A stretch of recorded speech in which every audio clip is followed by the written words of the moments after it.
Hello, children, adults, seniors. It's a new day, and Star Wars paraphernalia is still running rampant in every store across the globe, so we're clearly drawing closer to the end of days. Yep. So, how's everyone? Pretty good. Pretty. Yeah. Yep. I'm embracing the end of days. Really. I'm glad. I'm glad. I like starting off with like a nice positive like atmosphere, so good. So joining me today, as always, is this lovely panel. We have the score writer and oil tycoon Kelsey Moser. We have LOL esports and splice writer, as well as lifestyle guru Emily Rand. Hi. And then we have Dignitas head analyst Raz. I'm not really sure how long that title is going to last after it got knocked out of the Oh first my round of God. IEM Cologne, but I'm praying for you, friend. So there's that. And then there's me. I'm Andy, host and professional lingerie model, and this is episode 63 of China Talk. Yay. Woo. Yay! Okay. So, this is gonna be a somewhat shorter episode since mostly I just want to talk about QG's performance at IM and what everyone here took away from it. And we're gonna see if we could possibly try to use their performance as a precursor for the upcoming LPL split, which starts January. What was it? 14. Mhm. 14. Think so. 14. Okay. Yes. And I'm just gonna refer to this episode as National Lampoon QG Go to IM Cologne because I'm whimsical like that. So I kind of want to just jump in with Raz talking about his team's discussion against QG in the quarterfinals, since he kind of got a first-hand perspective. So what exactly did they do that you absolutely expected, and what did they not what did they kind of do that threw you off guard? And I don't know what you think contributed to your team's loss against them, but let's just say for all intents and purposes that they just did something to surprise you Mhm. guys. Go on. So going into Qiao, we knew of their style really well. Essentially, that I think the biggest one, of course, the biggest uh, red red flag is it? I guess red flag is the proper term. Is Swift. Swift and Doinby essentially. I think Swift is a jungler that you can pretty much easily telegraph is that he's just going to play Nidalee. Mm-hmm. Nidalee, maybe at least in I don't know, but like I feel like Nidalee is just a champion that he just like clings on to, and if he gets the opportunity to play it, or if he sees that it's something he's looking towards, then he'll pick it. And Doinby is usually put on, and I guess it's his choice, but like he likes the wave clear mid lane champions, and the caveat is, God, I'm just is the thing about him playing wave clear champions is that he also knows the counters to him as well.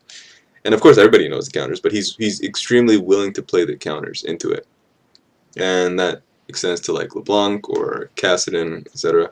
So with those two, and of course with just getting past the point of the champions, the Doinby and Swift play really closely to each other in a sense. They just play off of each other's pressure.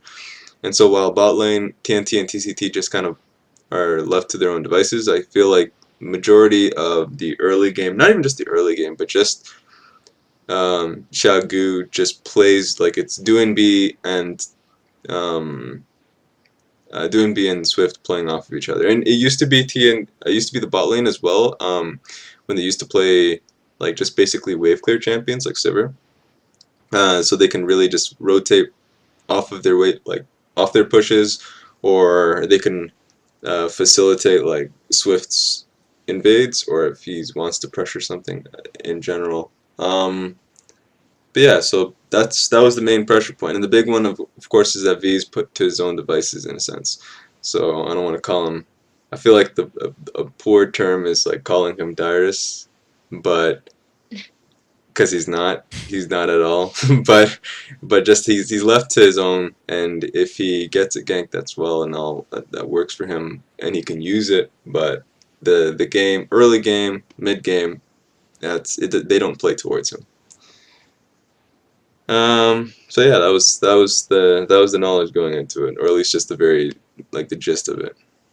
Okay, so again, so what about them do you think led to your own team losing? Oh God, I don't even think it was about that. I think it was mostly just about us. I think that Okay. um, Because mhm, I mean, not to interrupt you, but a question that I left that I left with after watching the tournament was sort of about uh you know how much of QG making the finals of IM Cologne was them and how much of it was the under preparation of their opponents because you guys are a relatively new team. You guys played with the sub, and then I don't know how long the Fnatic roster's been playing together, but they're also yeah, new. So all the games went to 3 games, and then the finals went to 5 games. So it really made me question how, like again, a topic we're going to touch on earlier is how much in if they actually improved. So you think that it was more on your part that you guys lost than anything that they pulled out that surprised you. yeah. I think the most effective strategy that like to deal with Jagu comes to, well, first of all, their laning is weak. Like Hmm. you can get a. I don't want to say you can get away with a lot, but they can't get away with a lot. You could punish them in the early game, and that's what essentially we did in the early game. We kind of just um, took over the game just from the laning phase in our gank pressure. And the biggest strategy that they kind of fail against is just split pushing, either be it with Twisted Fate or just if you pretty much play around the top lane, like be like no one, not even just V, but no one can play to getting camped alone. That's not how, like it's near impossible. So um, I think that we failed because like maybe. I don't know. I don't know if Chagu is underperforming against us, but I felt like they were playing how I expected them, and they faltered essentially. Well, we Okay. faltered, but Well, once we got to Baron, so yeah, trying to stick to like a positive, what is it about them that so we can say that nothing that they did really surprise you, but what's something that they're, I guess, really good at that you already knew, and you tried to prepare for, but once you already in game, like your players like just didn't know the extent of that strength until they played against it. mm, perhaps the extent of team fighting. Perhaps I feel like, or at least the willingness they have in terms of team fighting, because there were situations where it felt like um, we had a clear Baron, or we had a clear, like there was no way they could go. Well, at least that's the thought process. I remember when I was watching the games, it was like, yeah, this is a free Baron. Like there's no way they would try and contest this, or if they did, we should be able to turn and we should be able to take the fight. And then we went for the fight, and it felt like it was advantageous. Except, like, no, it was. That's not it. That's not how it turned out at all. We lost, and there was even a moment where TNT would like flash an Oriana ult, which is on Twitch, and he was able to get off a lot of autos while ulting uh, as Twitch. So that's like AOE ulti while Baron damage is going through, and that's gonna tear you down. So there's a lot of cases where it's like you can watch those games over and over and be like, wow, we just executed team fights poorly, Hmm. but they were able to execute team fights actually rather well. That's what it was. That's what it came down to, and they were just willing to take as many team skirmish and take those team fights when the opportunity arose. Okay, that's Mhm. fair. I mean, those same tenacious qualities that we already knew from watching them for an Yeah. entire, from LSPL and then LPL. It's kind of just like we know this, and then like seeing it in print, it's just like, well, I don't know why I'm surprised seeing that. I wasn't even. I Um, was just like, I wasn't surprised. I knew it was gonna happen, and I was like, well, we should just split. But I don't know. It just sometimes plans don't work together. so from last week's episode, I know uh, both Emily and Kelsey said like they'd be surprised if QG made it past semifinals. I know I think I don't remember exactly, but I think you said like you thought that they were actually like the probably had the best chances of Yeah. winning. The entire thing? Okay, so was anyone actually surprised that they made it to the finals and like to 5 games of at that? I was kind of surprised. Yeah. Yeah, for Okay. sure. Uh, was was there any particular game that they've played that you were actually like, okay, this is like them at their absolute best? Uh, Any? I think the first game of the final, kind of. I mean, I wouldn't say they're absolute best, but they played more cohesively in the early game than I've seen them play for a really long time. So I would say first game of the final. Okay, that's fair. I was just curious. I personally I was excited that they probably of all the Chinese teams that played recently, of like the top Chinese teams, they've probably done the best since everyone else kind of shit the bed at Worlds. Oh my of And- all teams to do it, Qiao. Yeah. LGD shit the bed at Worlds, and then had a chance of redemption, and then shit the bed at IEM San Jose. So I mean, if anything, QG, as ridiculous as they are sort of like our shining light. Yeah. Okay. So I kind of want This to, is actually QG Reapers talk. yeah. So this is the joint We are power disowning hour. all We're the other disowning the Chinese rest of China. Yeah, this is the only team with this team endorses anymore. You know, No, we'll talk more about my feelings on that later, I assume. So okay. So I kind of want to just spend the rest of the show talking about the players specifically, and then before topping it off with what what impressions we sort of left of the tournament with. Okay, so let's start with Swift, Emily.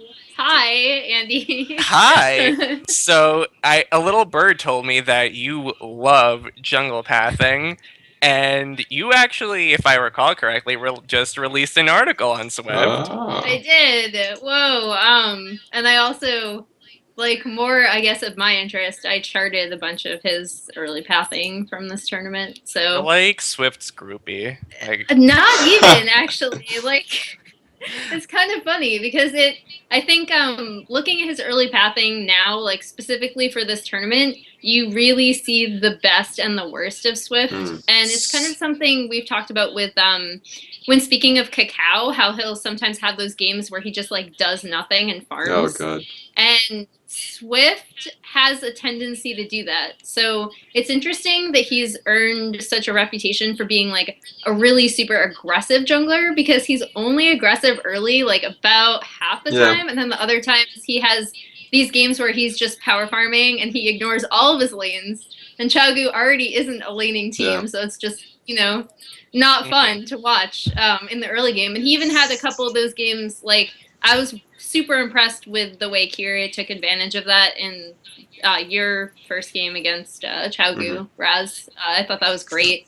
And so I think if you study what Swift does, you see all of his strengths and all of his like many problems.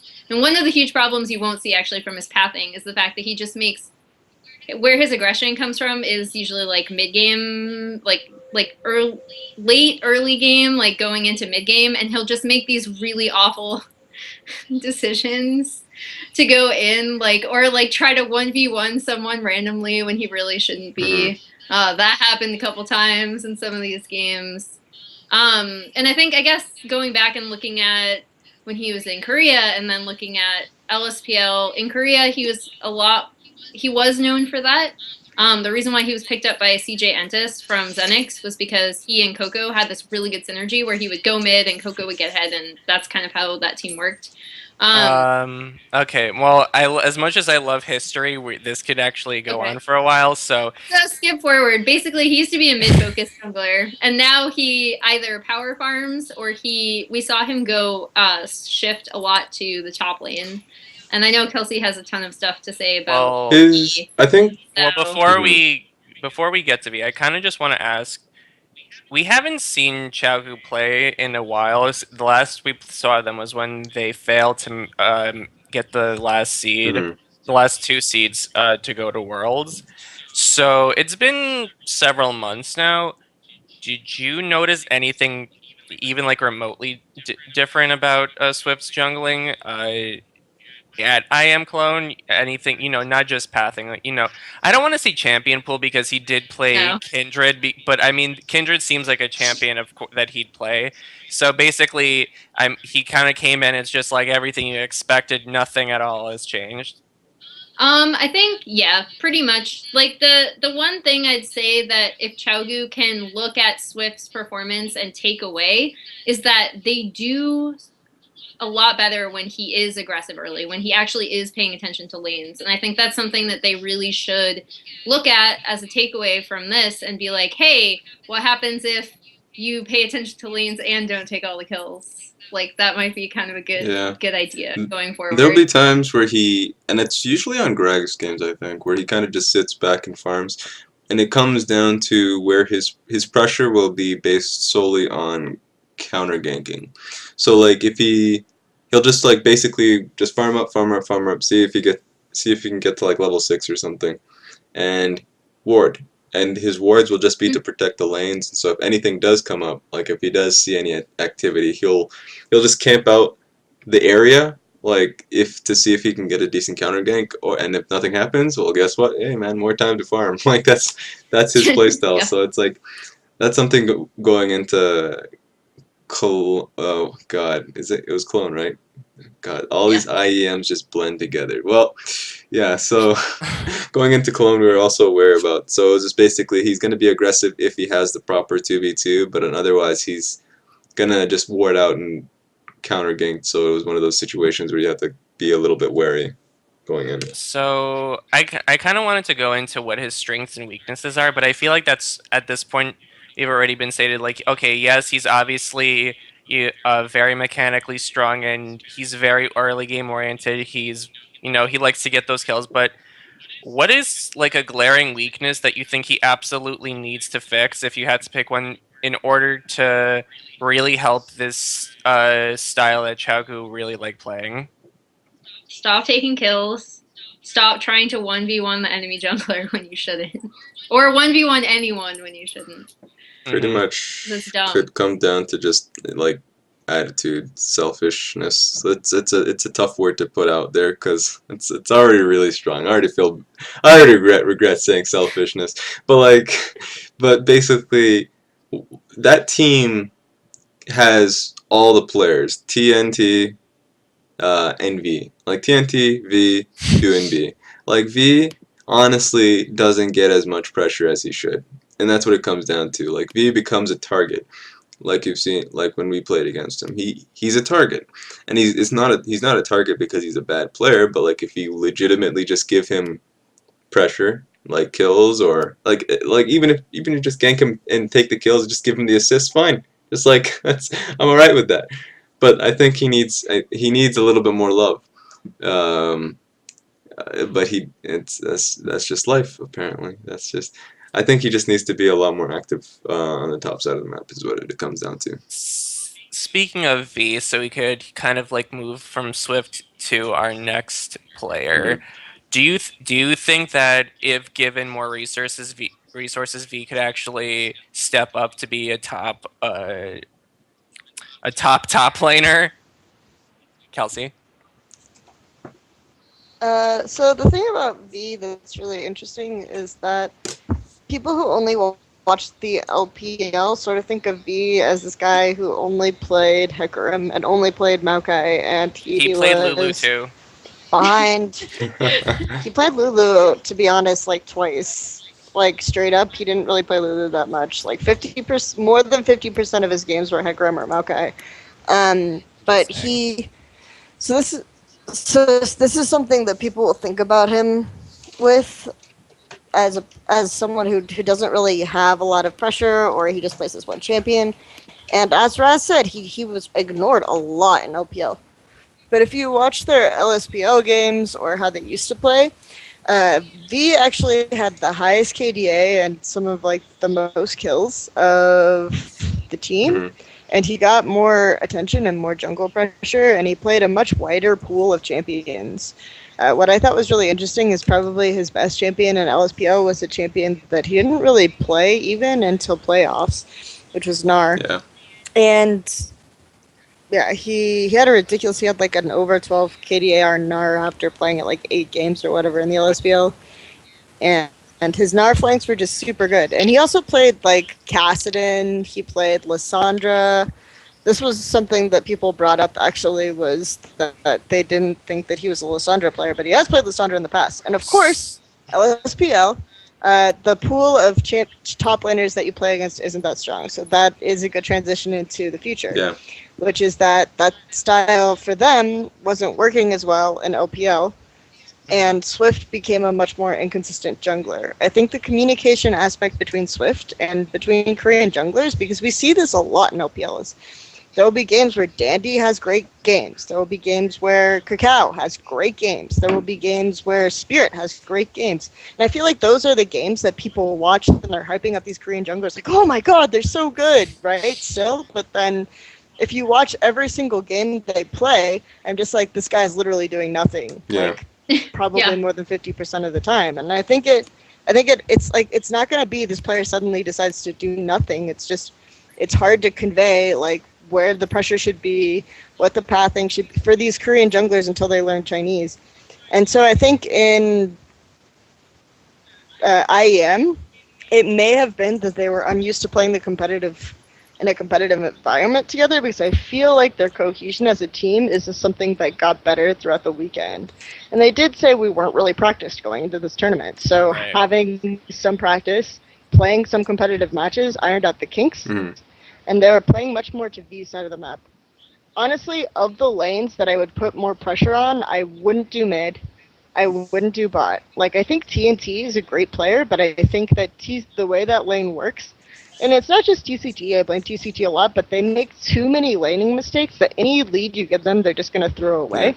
So you kind of have to let him, get Flame Horizon, like, quite honestly, Mhm. because that guy, even with little farm, is still going to be useful.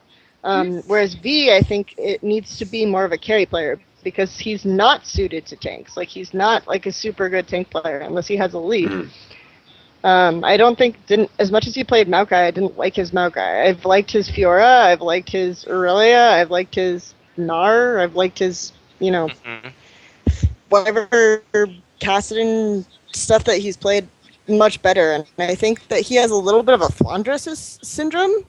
And if you watched Flandra in spring, you know what I mean, which is that he played pretty much exclusively Maokai, and he didn't look that great. And then this summer, suddenly, oh god, Flandra, people love Flandra, and he was like that in LSPL too, where he just seems much better on carries. And I think B is like that too. But I think B is more intelligent and less like, he's not going to outplay you as much as Flandra. So this is where I put B. Okay, so this weekend we saw him add Rise and Fiora to his champion pool, both of which he had. I mean, to be fair, he played these champs more than any other champs during the tournament, and he added them to his champion pool. Both are, I guess, considered carry champions, obviously. So, what do you think prompted this change? Since right at the moment, it's not like tank top laners are out of the meta, since we did see we see the Maokais and we see the Shens. So what do you think prompted them to add these champs to his pool?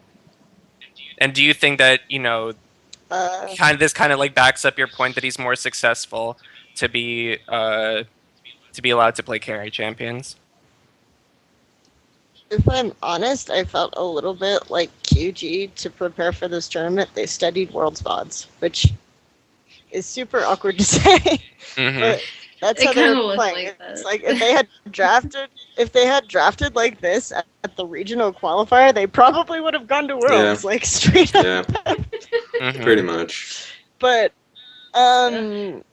yeah, so I just feel like they didn't really feel like they had a lot of recent competitive games or research to draw on, and they were playing the meme is the Chinese teams are 3 patches behind, right? Right. They were literally playing like 3 patches Yeah. behind. So it's funny because the patch has been out, and there have been a couple of Chinese tournaments where I feel like the drafting was better than this already on the preseason. So they could have studied like even NESO, though NESO had a lot of problems. They could have studied something like that and done better. Well, as accidental as his success could have been at, I was looking at stats and he had the sixth highest KDA of any player in the tournament, and of the top five, four of the players were one was like Noxiac, there was like two Cloud9 players. So there, if anything, his KDA holds more weight because they've played 11 like literally every single match like fully. Yeah. So they played 11 games. Fnatic played 3 games. Cloud9 played. They also, I guess, played 3 games since they went to a best of 3. There was one ever player, but I mean that's okay. So we can kind of say that he did his job as a carry player. So D, would you consider that as proof that he can be successful? I know you said like they were playing like like they were 3 patches behind, but still, what do you think?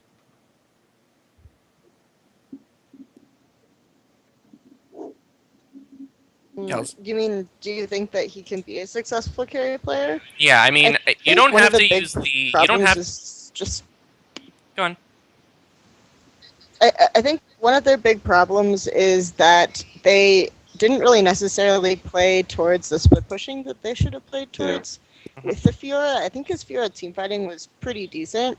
Some of his decisions in lane were strange, and some of like the way he used his abilities was weird at times. But I think overall his Fiora was pretty good. And the issue was just getting him to stay in lanes, and this has been. I praised this in a way in my final article about QG Reapers, which is that I think that QG decided to continue playing towards their strengths rather than trying to radically alter their playstyle going into Extreme Masters when they realized that they were making these mistakes. But for LPL, they're going to have to adapt more and change their playstyle if they want to have some success.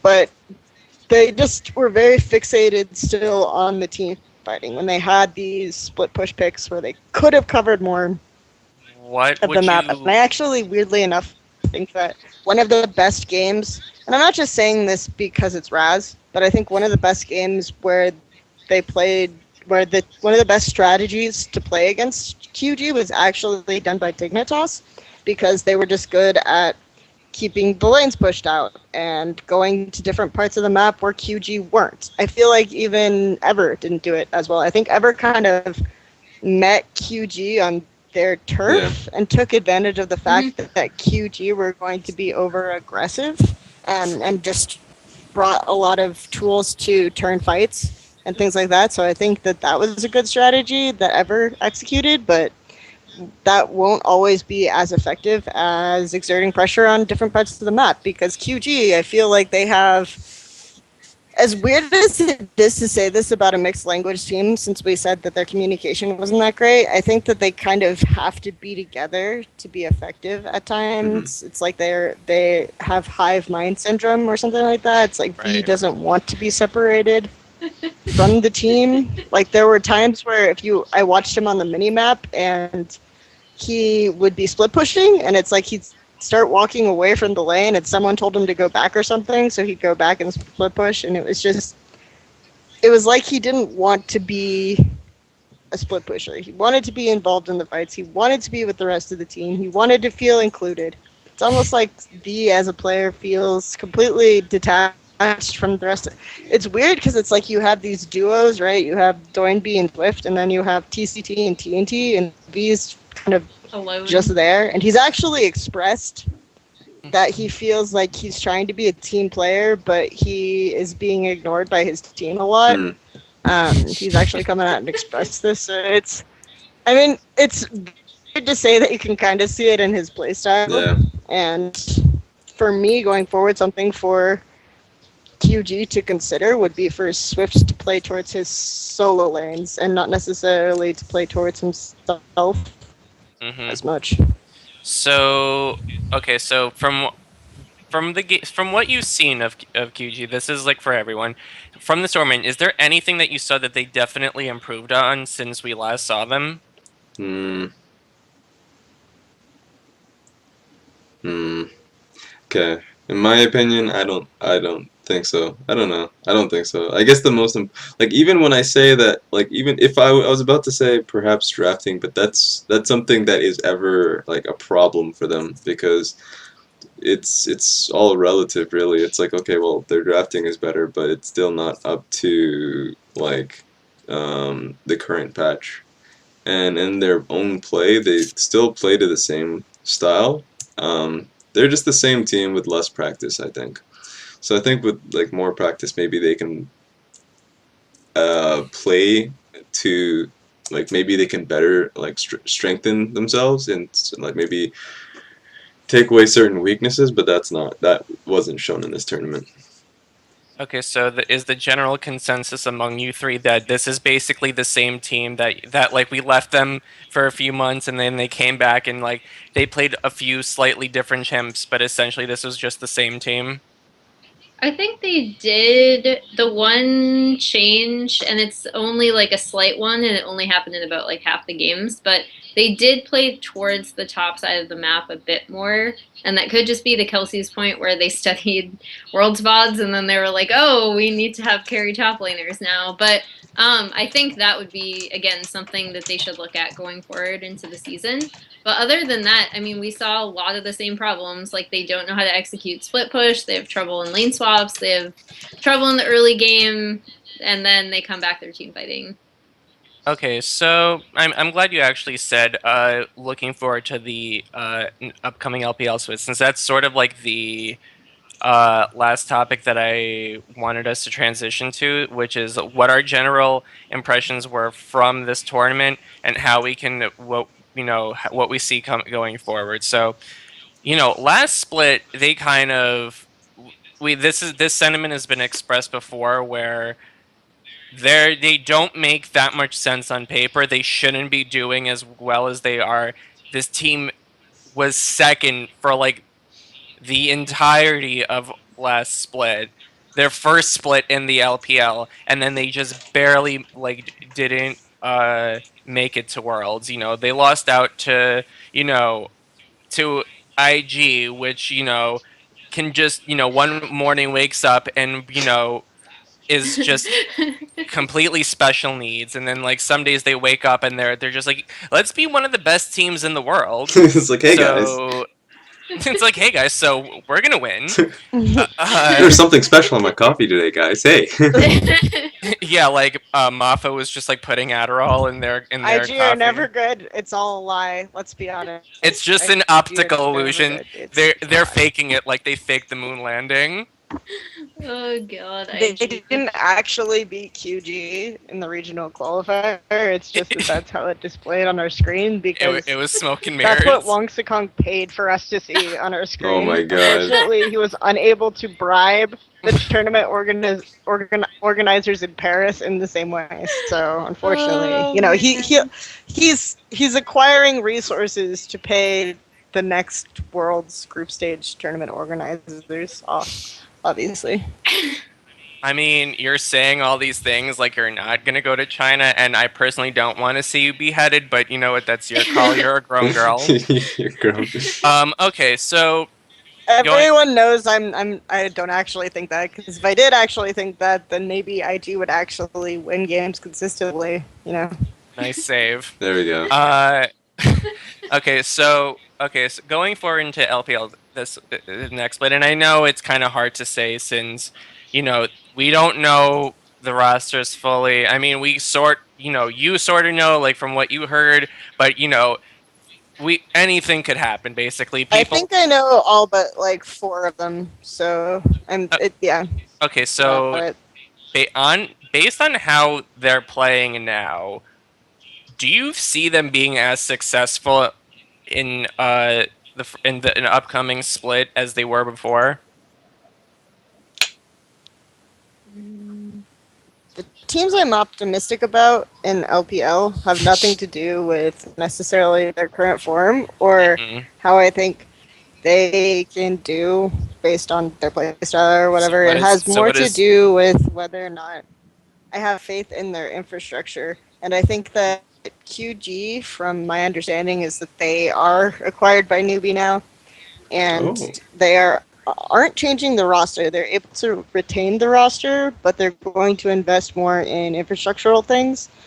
I know that Linko is a little bit more savvy in terms of organization and trying to enforce things than other managers. And so, yeah, I think that QG will do well. I think EDG will still be the best team.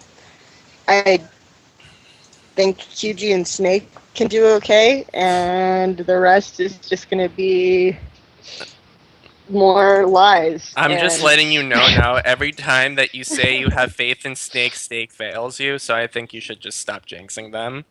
This is the truth. yeah, Like It you could say, also like certain be things you. me happen because I to the like Snake. Snake I'm too. If It's like okay. certain I things don't. happen with this, if certain things happen with the Snake roster, then no.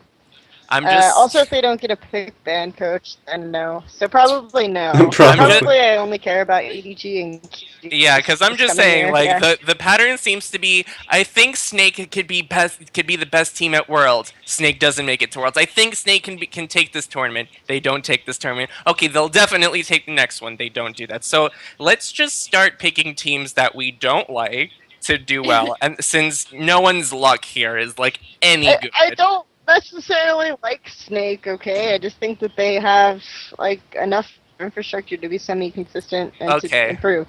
right. I Okay. want the teams with the good infrastructure to do well because I know the teams with the bad infrastructure won't. So it doesn't really matter if they have good players, okay? I just want the teams with the good infrastructure to do well because those are the ones that might be able to perform internationally instead of just goofing off all the time. Good job. Okay. There we go. Well, that's optimistic. Uh, okay. So anyway, so going, I don't want to say like I don't want to ask at this point what we want to see out of QG because I think that's already been stated. We want them. We want V to play these carry champions. We want more attention. We want Swift to give more attention to the solo lanes. Specifically, V Doinb can just continue being Doinb. God bless that free spirit.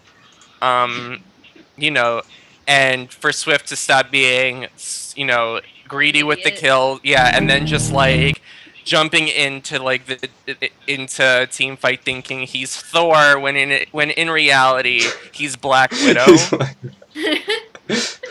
No, no, I'm sorry, Black Widow. Just how do you like put like she knows like some kung fu and everyone else has like lasers, a hammer, some like the Hulk. It's Captain America. I don't actually know what Captain America does, but like that He has shield that looks like shield. He just throws that Yeah. shield with quite the arm. That's just. that's his thing. It's America. He has that football throwing arm. He just gets that out there. He has the power of America. He's a quarterback, man. Okay, so I kind of want to go back to something you said earlier, which is you want to see them change their play style a bit to be more. What was it you said? Closer to what the meta dictates. Is that something you said, Kelsey? I don't know. But basically, I'm saying, so what can they do to their play I style? don't think they'll ever be a meta team. Okay, so Ever. but I just don't Yeah. think they I agree with that. necessarily Which- to the meta that the Okay, next season is transitioning into. okay, so what I do want to ask is, okay, so without like just assuming like, okay, so this is what they need to do, and then they'll be a perfect team. So at this point, we sort of like have an idea of these players, their personalities, their play style. So what would you think is like an acceptable goal for them that you can actually see happening that would make them a successful team going forward without like being like unrealistic with your expectations? I think that they can work on some early game stuff. I would say that I don't think QG necessarily improved from what we saw of them before going into the tournament, but over time it was clear that they had a certain amount of retention. in terms of things that were happening in the game. Like the first day, their attempts at lane swapping were just hilariously. I don't even understand what happened. Mm-hmm. But in the final, they actually seem to have a better understanding of like what wave do we push on at least Do when you we think? have our duo top, things Do like you, that. do you think they were? How do we not impale ourselves upon the tower? Do you also think that they were playing Yeah, to so the I think strengths of it their was yeah. opponent? Not to the strength. Do you think they're also a team that plays to the level of their opponent? Not to say like I that never really Dignitas is like buy a that like a. explanation. No, I'm I just. never really buy that explanation because Mm-hmm. I don't really understand how a team can do that. Maybe this is a lie. Maybe some teams are like suddenly they play against a really good opponent and they figure out what to do in the game magically. I don't know. Maybe some teams work like that, but I never really buy that explanation. Oh, I always figure It was if just a a team thought. looks like they're playing to the level of their opponent, it's more along the lines of they take certain risks. Like those types of teams, I feel like they're taking certain risks, and those risks will pay off Mm-hmm. differently depending on how good their teams are. But the risks that they're taking aren't necessarily changing, I guess. If I that makes think I sense. think there are teams that play So for to. example, I think there are teams that play to their opponents, and it's not so much that they're ever. I don't think there's ever a case where a team is playing upwards, like they're playing better than they usually do. I think it's always teams that, like, if they go up against a team that is much. okay, I can accept that. Yeah. Yeah. So it's just. I see what you mean. So it just really yeah. That's I think that's my point though. I mean, I'm But, also. but I think the things that made them look better though wasn't necessarily that they played better in a more skill based Hmm. sense or that they were more motivated. It seemed like the things that were helping them improve were actually based on like Yeah. retention of Yeah, I was gonna information that say they were learning in Yeah. games. a lot of that And for also the fact that their communication and their synergy just seemed to like it seemed like they were getting back into the swing of things and also learning about the game as it Yeah. went. I'm just basing this off not only off the tournament but sort of off their regular season last split, since they kind of went even against every single team aside from like a few. So I mean, that was also sort of like the thought I was getting, and I don't necessarily believe that's the kind of team they are. I'm just, it was just an interesting This is thought. I actually think a go ahead. big misconception spread by Monte Cristo, and I will get on this because I mean people listen to him instead of me, but QG weren't necessarily more 1-1 oriented than other teams. I think people started noticing it because they were specifically losing on certain sides or losing like the first game and then winning the second game in a more habitual fashion. So that was weird. But I think the thing that they tied for 1-1, like half of the teams had as many 1-1s as them in the LPL, and then of course Vici Gaming had more 1-1s than them. So it wasn't. I just think all of LPL is kind of like Yeah. that, unfortunately. Okay, so you think that So it's yeah. So you think it's not so much that it's an outlier, but it's sort of like a statistic that is falsely like drawing your eye, but there's like no reasonable there's no reasonable conclusion as to why they did it. It's just sort of turned out that way because of certain side advantages and the fact that there's just a lot of games.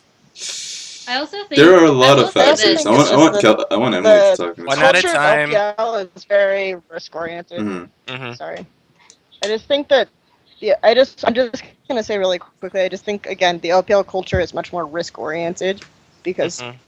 players want to do outplays and not necessarily study the game as much, so you'll get a lot more 1-1s. Okay, Emily.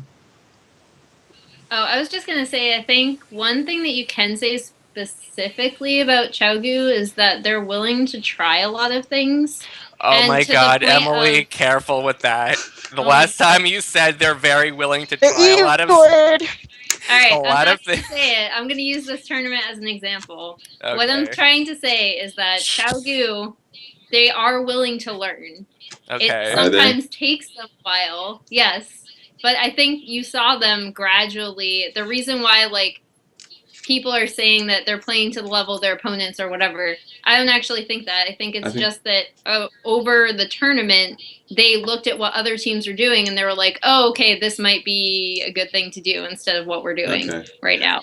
And they were able to take some of that and take it into the final. That's all I was gonna say. Okay, I'm just saying, like, the last time you said that they used it as a learning or experiment, like, a certain Korean caster literally, like, jumped up your ass and, like, just did one of these. Well, but we won't name names. Well, my point on that is I think that with Qiao specifically, oh God, now I'm already forgetting it. I think that learning is something that is not gonna. I don't want to say that they're not going to learn. I think that I guess it depends what they're learning, right? Because I think that they're gonna stick to their style as long as they have this roster. As long as this roster stays together, this style will never die. And well, yeah.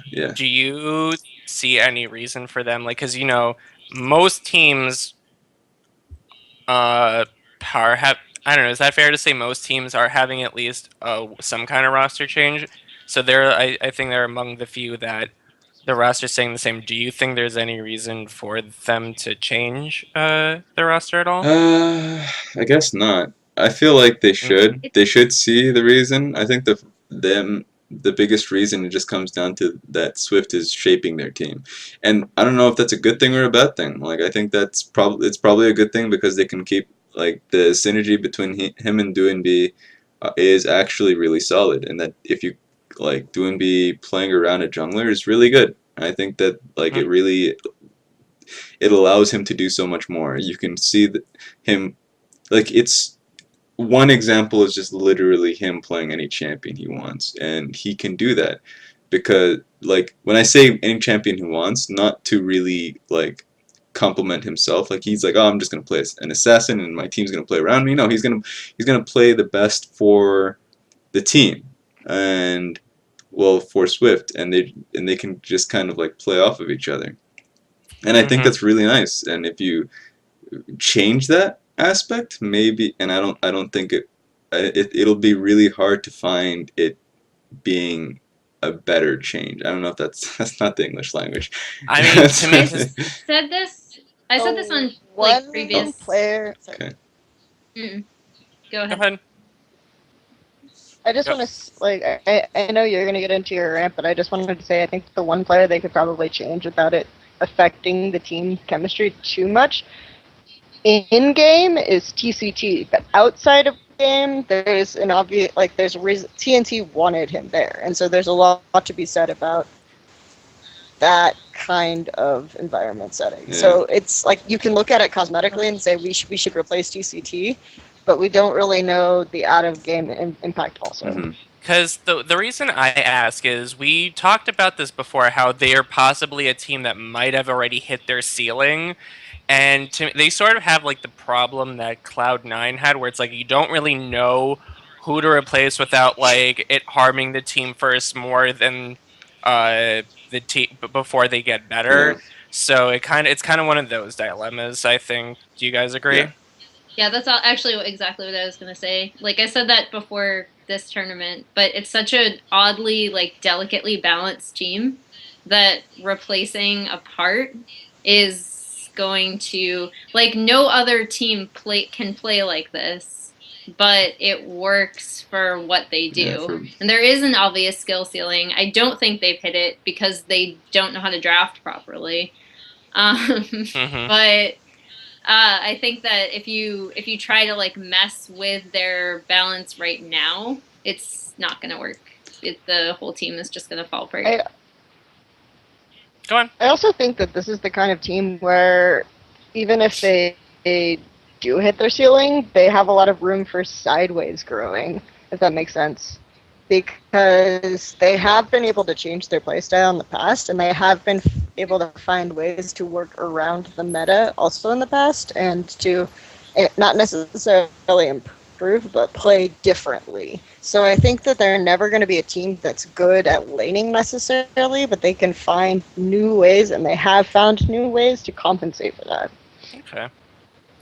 I think that's pretty much all I really want to discuss. But does anyone here have any final thoughts on QG, or what they they feel they're going to perform in the next split. I feel like that's like the hardest thing to say. So, but anything at all? I think they'll perform well. I think they're the most consistent team right now, and they'll well going in there they're going to be. So they're gonna have that More consistent. consistent than EDG. No, but I guess they're gonna be Okay, but they're gonna be a solid second or third place, and I think that's just gonna stick until perhaps World Elite or another team comes up, and we'll see how that works out. I guess, or Vichy even. Okay. Who Anyone- knows? God, she's putting hype on W. I know. I was like, wait, where's Oh, God. World Elite? Oh God, everyone runs the cover. It's happening. Those organizations are dumpster fires. Raz, Raz. you were Oh. the person that said IG was going to do well. So Does anyone else have any closing thoughts on QG?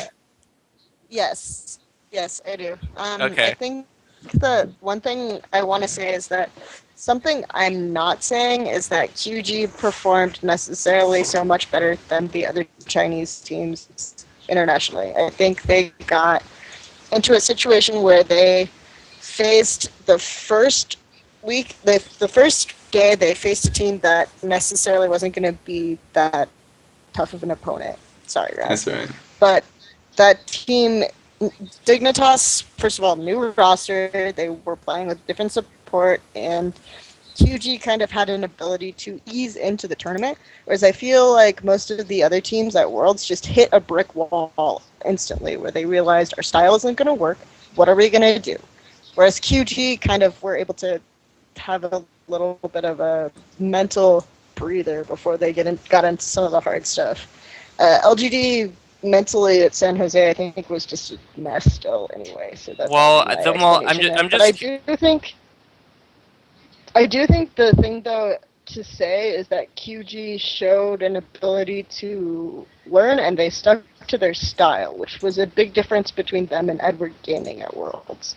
Okay. So I think that they're not going to necessarily, like, Pyra said something at the end where he's like, oh, this team, they did so well and the other Chinese teams didn't, and this isn't smashing on Pyra or anything, and the other teams internationally haven't done well at all. Like, this team could win the LPL. I don't think that that's what we're seeing, and I don't think that QG necessarily redeemed China at a tournament like this, because it was honestly a tournament that anyone could have come out and performed well and won. So I think this, and I believe we briefly mentioned this last episode, of the teams in IEM Cologne. They were like one of two that came in with the same roster, the other being Ever.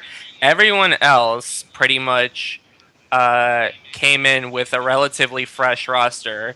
So, I mean, and to that point, they still, they couldn't 2-0 any of the teams, and I don't think they looked 100% confident in any of the series that they played.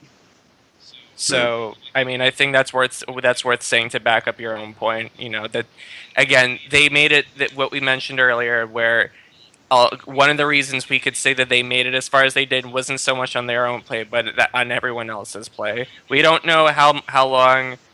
I mean, again, Raz's team had a sub, and I have no idea how long this Fnatic roster has been playing together, but it's not been long, and it's definitely not been as long as QG. 3 days. So, I mean, yes, again, 3 days before the tournament. So yeah, so that's, I mean, not that QG has been practicing, but at the very least, their communication should be like second best, because again, I guess we can say that Ever has better communication because they don't have a hybrid team, but I don't know how much weight that holds compared to a team that already has been playing for, half a year, no, more than half a year, for a while now, and managed to be second during LPL summer, right? I will say this. I think the reason why, well, I guess more of a defense. I think the reason why Dig did so well against Qiao Gusher, it was a bit of easing in, but at the same time, I think we, like, stylistically, I thought we matched up really well against Qiao Gu. I thought going into it, I was like, okay, we're an extremely, from just like the practice that we've gone through, and just like the attitude that we've had as a team, I thought it's like, okay, we're a really aggressive team, like right from the early game going forward. And so I thought that was like a major thing that honestly I didn't think Qiao would be able to have an answer for up until late game, and then they had an answer. so that was a problem. Okay. Well, I think that's like everything. I think that's everything that's left to I will say say, about. Yeah. the next day, Linko, the QG's manager, messaged me and he said, "Dig jungler, really good." Oh my god. Yeah, good job. So there you go. Cure props. Oh, there you from, go. Linko, All right, QG's so- God manager. bless. I think that's everything left to say. No, we're good. Yep, we're good. Okay, so let's do some plugs. Emily. I just wrote an article on Swift, first place. Okay, let's link. We'll Other link that in things. the description below. Are you anything you're writing of note? I'm not sure what I'm gonna write about this week, but it should be fun. So look forward to it. There you go. Okay. What about you, Emily? Kelsey, you mean? I mean Kelsey. Yeah. Kelsey. Sorry, I was looking at a text message. So I would say I just put out this week's Rebuilding China. I put out a different article every day of Intel Extreme Masters Cologne. I was going to do an article on the European teams, but pretty much my summary is going to be I played about how I thought they were going to play. So I decided not to do one of those. And instead, I'm going to focus on 2 more intensive projects Mhm. that are probably going to be multiple parts to be released before the new seasons start. So those probably won't be out next week, but a few weeks or something. Okay, I'm There excited. you go. That's awesome. So, okay, I think that's everything. Next week we're going to talk about rosters, roster news, and the qualifier coming up. Because what was all the news that was also released that we couldn't really talk about this episode was the format changes to LPL. So we're all really excited to talk about Yeah. that. Woo, group draw. All right, so I think that's it. Everybody, wave it off. IEF! Woo! Woo! Bye bye.